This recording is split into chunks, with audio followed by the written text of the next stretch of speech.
Hi అండి everyone. First jar తీసుకొని పచ్చిమిరపకాయలు పేస్ట్ చేసి పెట్టుకోవాలండి పక్కకి. కుక్కర్లో ఉండండి, టేస్ట్ బాగా అవుతుంది. కుక్కర్ పెట్టుకొని ఆయిల్ వేసుకొని కొంచెం ఉల్లిగడ్డ వేసేసి ఉల్లిపాయ ముక్కలు మగ్గాలండి. అల్లం వెల్లిపాయ పేస్ట్ వేసి పసుపు వేసేసి కొంచెం మంచి ఫ్రై చేసుకోవాలండి. అందులోనే పచ్చిమిర్చి పేస్ట్ వేసేసి కొంచెం మంచిగా వేగనివ్వాలండి.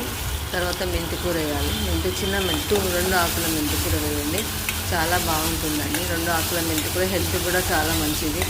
షుగర్ ఉన్న వాళ్ళు డైలీ మెంతికూర తింటే షుగర్ లెవెల్స్ తగ్గుతుందండి. అందులోనే ఆలుగడ్డ వేయాలి. ఆలుగడ్డ కూడా మంచి ఫ్రై చేయాలి.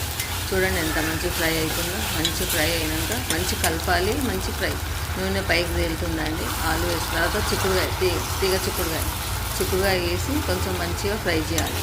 చూడండి, కిందికి మీదికి అట్లా 2-3 టైమ్స్ కలిపేసి మంచి ఇట్లా మూత పెట్టేసేయాలి. మూత పెట్టి దానిపైన నీళ్ళు పోయాలి. నీళ్ళు పోస్తే చిక్కుడుకాయలో నీళ్ళు వస్తుంది కిందికి.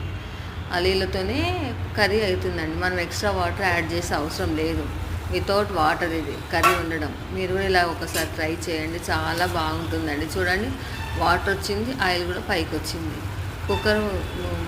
చూడండి, ఒకసారి ఉప్పు వేసేసి కొంచెం కారం, కలర్ఫుల్ రావడానికి కొంచెం కారం వేస్తా అండి. నా స్పూన్ చిన్నగా ఉంటుంది, స్టిక్ స్పూన్ అనమాట.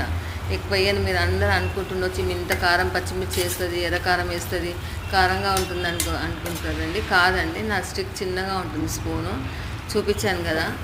చూడండి, 2 విజిల్స్. కుక్కర్ మూత పెట్టేసి 2 విజిల్స్. ఎంత బాగా కలర్ఫుల్ అయిందండి.